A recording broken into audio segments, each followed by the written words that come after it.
Part 1. The First Wrong Thought. Hello, dear friends. Today I want to tell you a story that may feel close to every one of us. It is about how just one wrong thought, a single seed of greed or impatience, can change the entire course of a person's life. It's a story about discipline, honesty, and the courage to control ourselves, even when temptation whispers the loudest.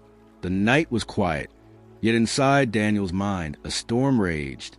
He was 24, standing on the edge of the greatest opportunity of his life. Months of preparation had led to this moment. Tomorrow, he would meet the director of a well-known investment firm, a man who had personally chosen him from dozens of candidates to offer a junior partnership. For Daniel, this was more than a career move. It was freedom. His family had struggled with debts for years. He had grown up watching his parents work late shifts, sacrificing their health for bills that never seemed to shrink.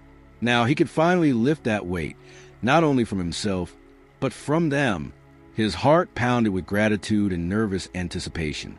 But then, a single thought slipped into his mind. What if this isn't enough? It was such a small thought, so harmless on the surface, yet it carried a hidden poison. He already had a job lined up that promised stability, respect, and the chance to grow. Still, greed whispered to him in the shadows. If you push harder, if you take more than what's offered, you could rise even faster. He tried to shake it off, but that whisper followed him through the night. It told him he deserved more than the deal he was going to sign. That tomorrow, when the papers were laid out, he could negotiate not with gratitude, but with demand. Morning came too soon. Daniel dressed in his best suit, his tie trembling slightly under his nervous fingers. He repeated words of confidence in front of the mirror, though doubt still lingered. On the train ride to the firm's office, he rehearsed what he might say. The whisper grew louder. Ask for more. Show them your value. Don't settle. By the time he walked through the revolving doors of a tall glass building, his entire perspective had shifted. He was no longer thinking of the honor of being chosen, or the relief of a stable future.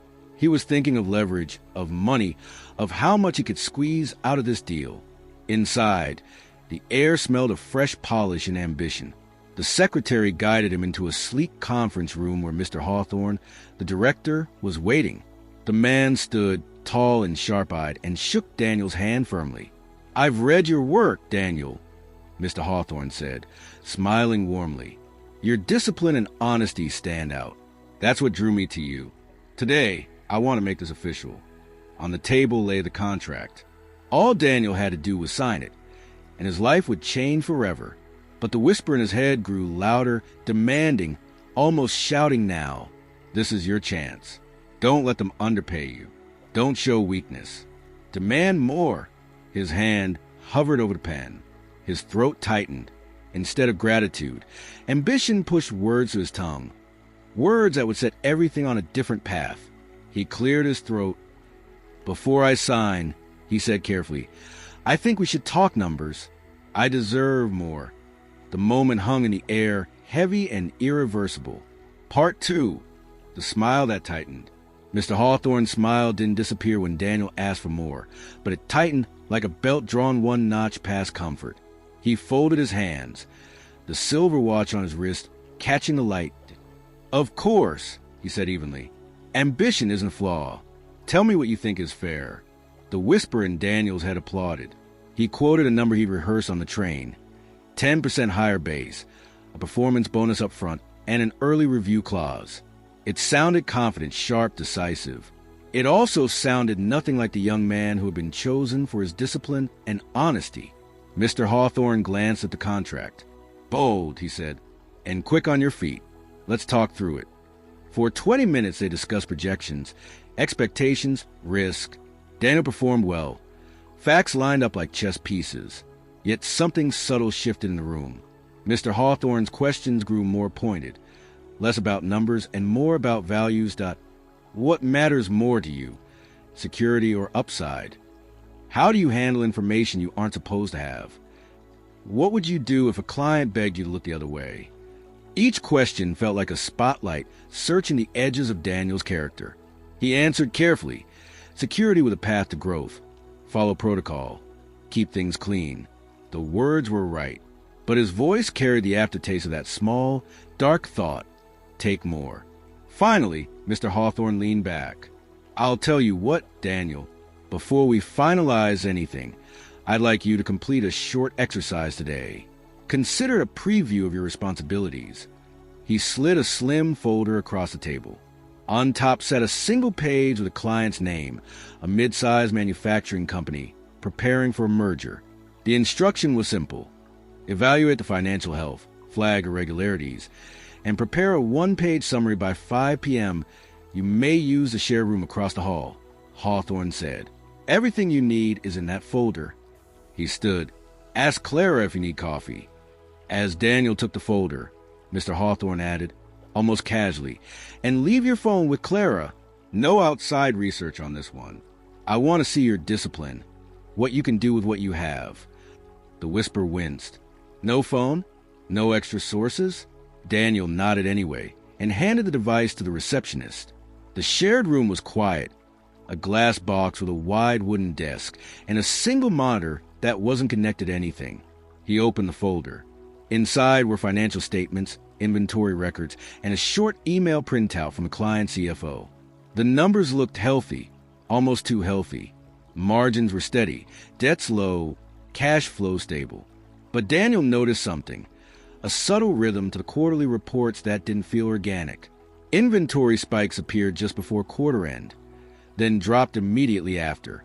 It could be harmless timing. It could be window dressing. He frowned. There was also a sticky note on one page with a half-torn sentence. Adjust entries Q4 per. The rest was missing, ripped at an angle. It might have been a typo. It might have been the thread of a sweater waiting to be pulled. He felt the temptation instantly. If I had my phone, I could check the market reports, call a friend at a logistics firm, maybe even peek at some leaked commentary online. A few minutes with outside data, and he could turn this into a polished masterpiece. Instead, he had paper, a pen, and a clock ticking toward 5. The whisper spoke again. Slick as oil. No one would know if you stepped outside and took a quick call. No one would know if you asked Clara for your phone just to check the time. No one would know if you... He stood, walked to the door, and stopped. Through the glass wall, he could see Mr. Hawthorne down the hall, speaking to someone, then checking his watch. The director's posture was calm, but the message was clear as a posted rule. Discipline now or nothing later. Daniel returned to the desk and breathed out slowly. He reread the statements, marking the inventory pattern, circling month-end adjustments, and jotting questions. The more he looked, the more the neat facade bled at the edges. He didn't approve of fraud, but he had enough to advise caution. Then he noticed the email printout again, the CFO's tone oddly cheerful about hitting targets with creative timing. Not illegal on its own, but paired with the inventory swings, it formed a silhouette that looked too much like a lie to ignore. He wrote his summary without theatrics. Conservative language, clear flags, recommended further audit, no grand claims, no borrowed data, just what the document supported. At 4:41 p.m., he finished.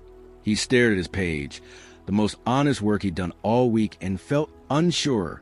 It was good, yes, but was it enough? The whisper slid back in, honeyed and hungry. Add one line about problem misstatement. It'll sound smarter. It'll impress him. It'll make them think you see deeper than the paper allows. His pen hovered.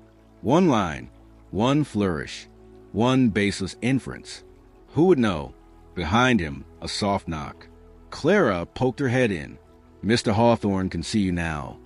Daniel drew a small breath and made his choice. Part 3. The choice etched in ink. Daniel walked back into the conference room, summary page in hand. His suit jacket suddenly felt heavy, as if the weight of every word he had written or not written pressed on his shoulders. Mr. Hawthorne sat at the table again, his fingers steepled, eyes steady as a judge waiting for testimony. Well, Hawthorne said, let's see how you did. Daniel placed the page before him. For a moment, the director didn't read. He only watched Daniel's face, as though the truth would reveal itself there before the ink had a chance to speak. Finally, he lowered his gaze and scanned the words. His eyes moved slowly, deliberate, never skipping. The silence felt eternal. Daniel's heartbeat filled the room, louder than the hum of the air conditioner. He thought of his parents, still working night shifts. He thought of his dream apartment he had visited just a week ago, the one he had promised himself he would move into once this deal was sealed. And he thought of the whisper, reminding him how easy it would have been to strengthen his analysis with a few extra lines, to polish it into brilliance instead of bare truth. At last, Hawthorne looked up. Conservative, he said. Measured. You flagged what you saw, but you didn't overstep. No claims without evidence. No shortcuts. That shows restraint. Daniel exhaled, not realizing he had been holding his breath. A spark of pride lit his chest. Pride not in cleverness, but in resisting the lure that had scratched at his mind. But then Hawthorne's expression shifted. His tone cooled, sharpened. And yet, he continued, I notice hesitation in your work. See here. He tapped a sentence about inventory swings. You were tempted to say more. I can almost feel it in your wording. You wanted to impress, to speculate. Daniel froze. His mouth opened, but words stuck. How had Hawthorne known? He hadn't written the extra line. He had resisted. And still the director could sense the ghost of that wrong thought lingering in his ink. Discipline, Hawthorne said softly, is not just about what you do. It's about what you choose not to do. That's harder. The whisper tried again, desperate now. Defend yourself. Say you only wanted to be thorough. Argue that ambition is strength. But Daniel stayed silent, his lips pressed shut. Mr. Hawthorne leaned back. Daniel, do you know why I created this test? It's not about financial analysis. Anyone with training can read numbers. I wanted to see how you handle the invisible war, between patience and greed, between honesty and convenience. That's where careers are made or destroyed. The weight of those words settled deep inside Daniel. He understood that he was not just being evaluated as an analyst. He was being judged as a man. Then, with a small sigh, Hawthorne closed the folder. You're sharp, Daniel. Very sharp. But sharpness without self-control can cut the wrong way. Today, I glimpsed both your strength and your weakness. I saw honesty in your report, but I also saw the shadow of greed trying to slip in. A chill ran through Daniel's spine. Was this it? Had he ruined his chance already? The director stood, extending a hand.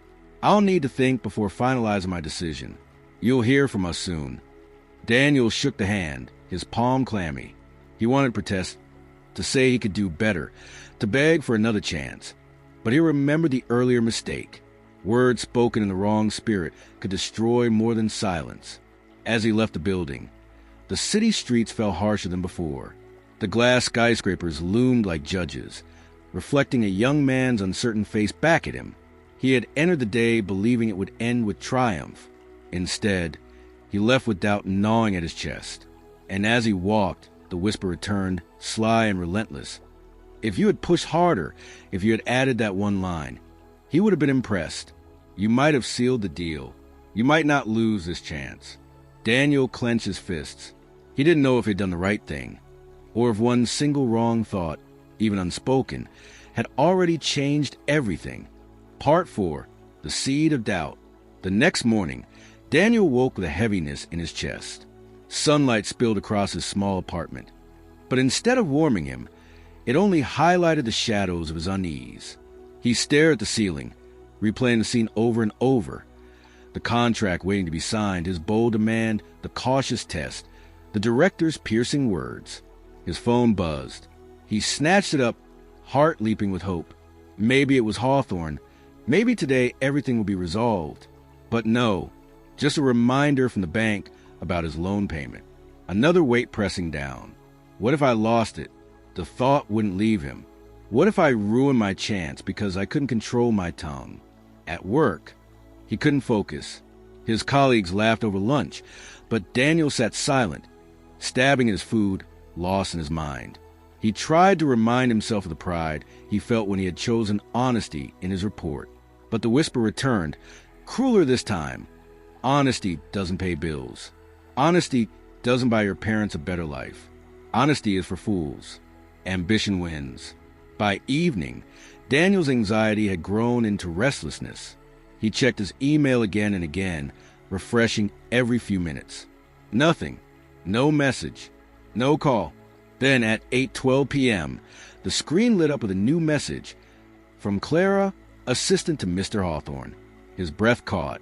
He opened it quickly. Dear Daniel, thank you for your time and effort yesterday. Mr. Hawthorne appreciates your work and will review the next steps. In the meantime, we'd like you to prepare a brief presentation on potential investment risks for the manufacturing sector. Please submit it by Friday. It wasn't rejection, but it wasn't acceptance either.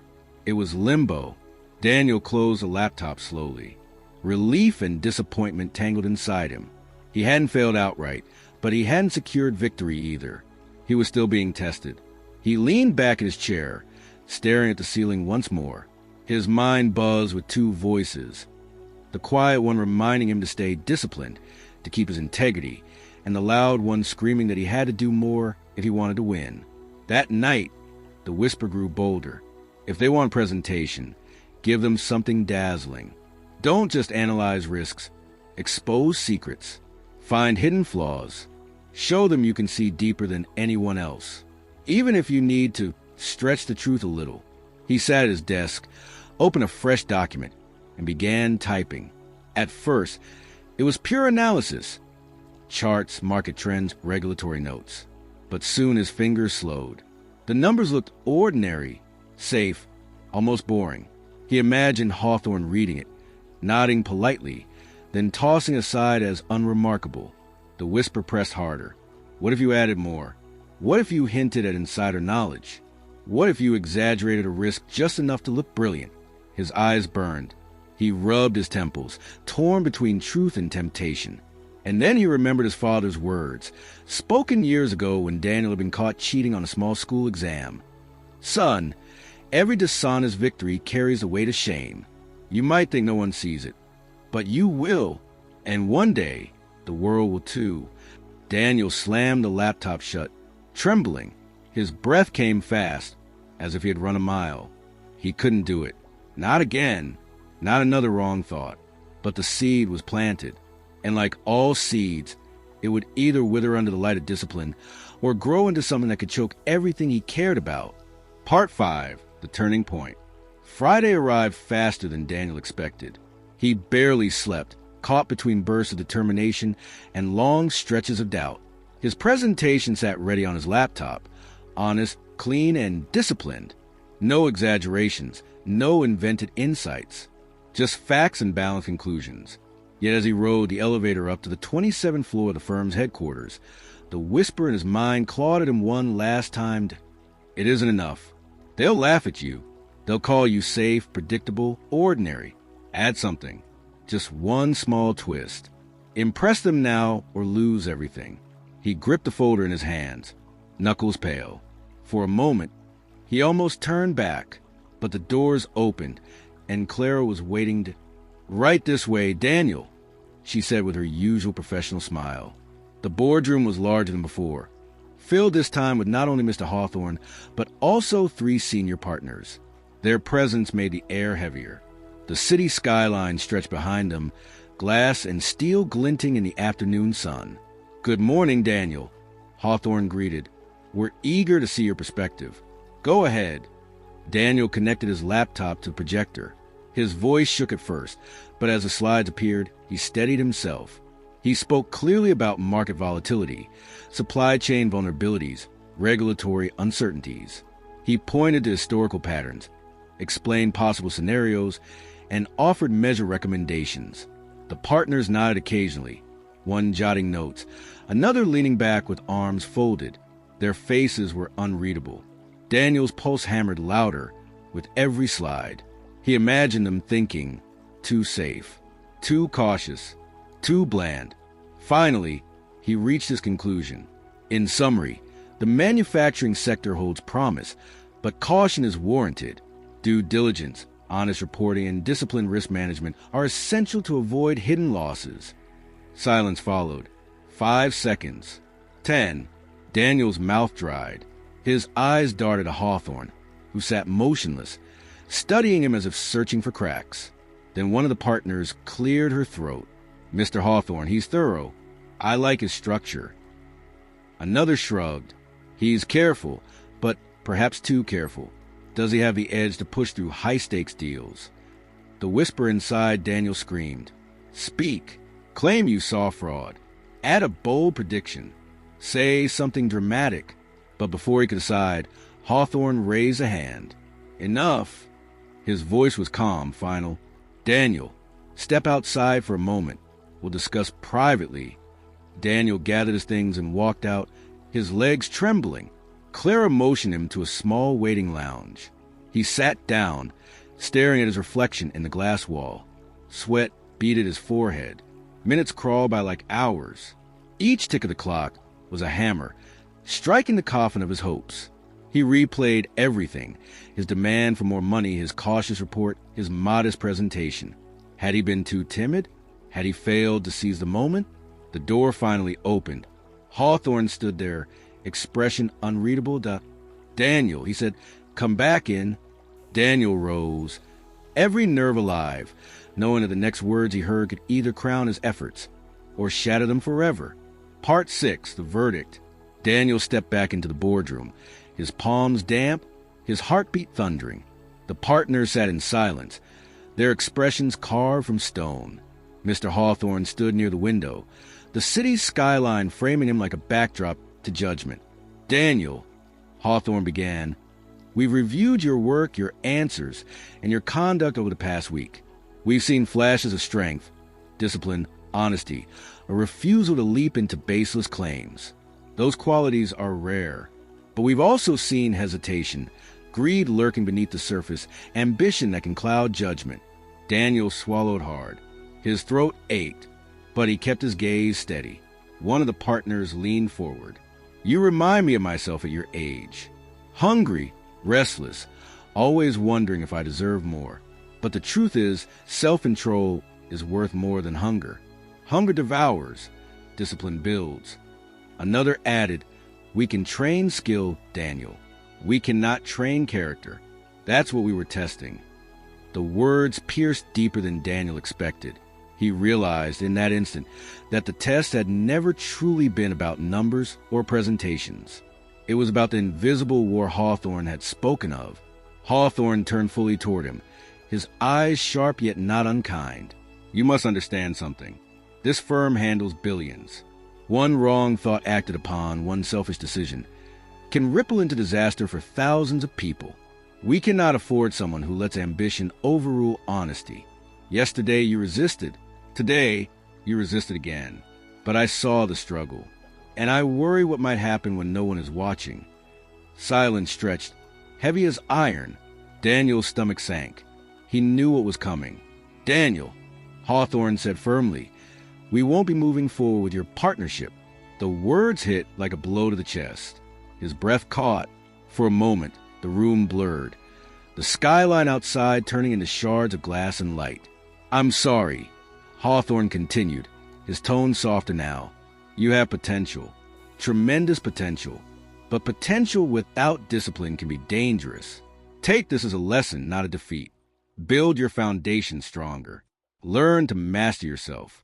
Then come back, not here perhaps, but somewhere, and you will rise. Daniel nodded stiffly. His lips tried to form words of gratitude, but only a whisper escaped. Thank you for the opportunity.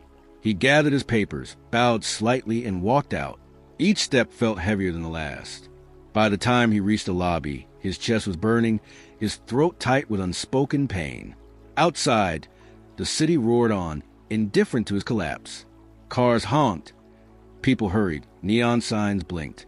To them, it was just another Friday. To Daniel, it was a day his greatest chance slipped away because of one wrong thought that had planted itself like a weed and grown until it shadowed everything. He sank onto a bench by the street, burying his face in his hands. The whisper mocked him now, cruel and victorious. If only you had been bolder. If only you had lied a little. If only...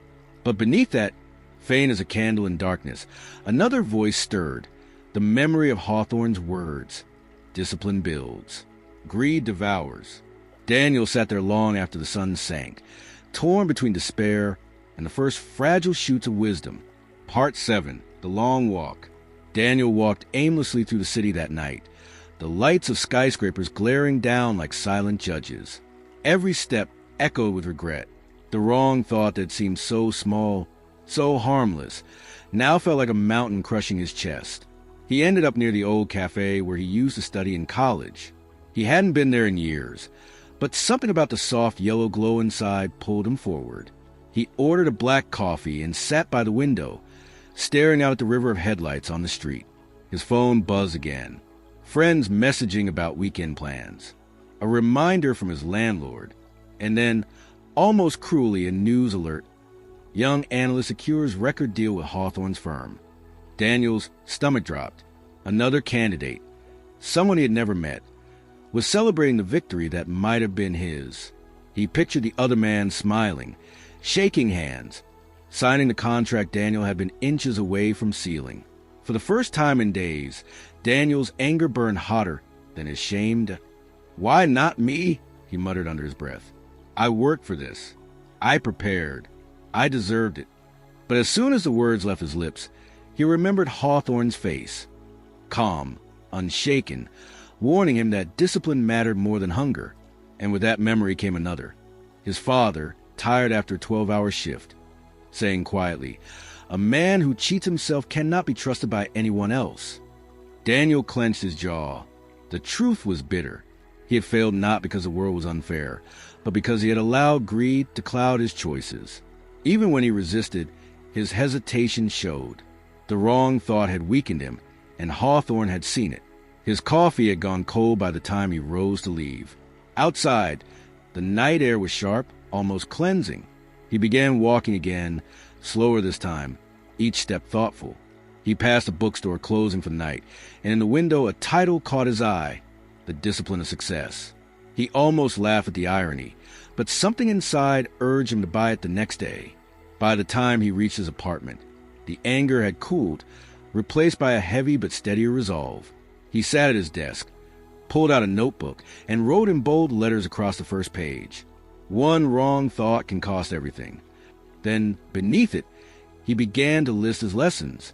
1, discipline matters more than talent. 2, honesty builds slower, but it lasts.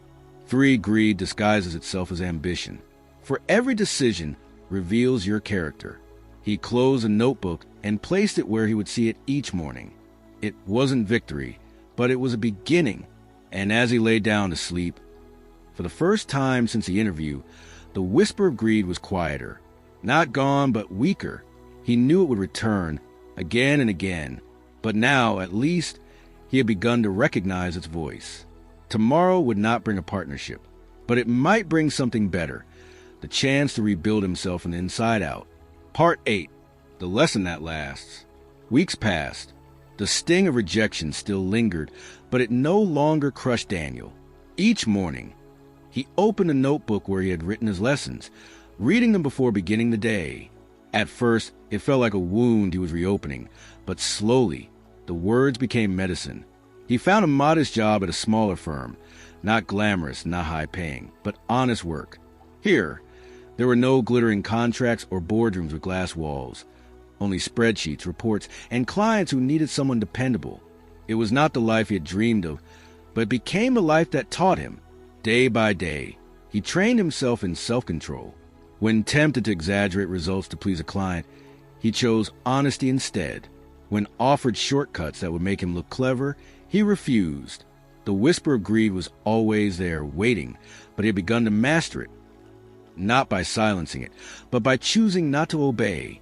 Months later, while presenting a report to a client, Daniel noticed something.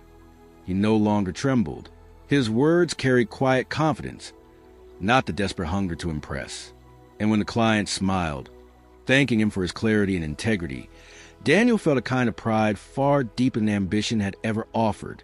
One evening, he passed by Hawthorne's building again. The tall glass tower stood as it always had, proud and shining. Daniel stopped on the sidewalk, staring up at it. For a moment, regret stirred, but then he smiled faintly. Losing that chance had not destroyed him. It had redirected him. He whispered to himself, "That one wrong thought nearly ruined me, but it also woke me up." He walked on, his steps lighter than before. Years later, when Daniel had built his own reputation as a trusted advisor, he would often tell young colleagues, "Opportunities come and go, but character stays with you. A single wrong thought can cost you everything, but mastering your thoughts can build more than you ever dreamed. Choose honesty. Choose discipline. The rewards may come slower, but when they do, they last." And in their eyes, he saw the same conflict he had once faced, the war between ambition and discipline, greed and honesty. Some would learn the easy way from his words. Others, like him, would learn the hard way, through loss. But Daniel never forgot. Every victory, every step forward in his career, traced back not to brilliance or boldness, but to a truth carved deep into his heart. One wrong thought can change everything, but the right thought, chosen again and again, can change your life forever. Thank you, friends, for staying with me until the end of this story. Remember, in life, every thought matters. Guard your mind, choose honesty, discipline, and self-control, and no loss will ever truly defeat you. Take this story with you today as a reminder. You are stronger than your temptations, and your future depends on the thoughts you nurture. Until next time, stay strong, stay honest, and keep moving forward. Glowing Star.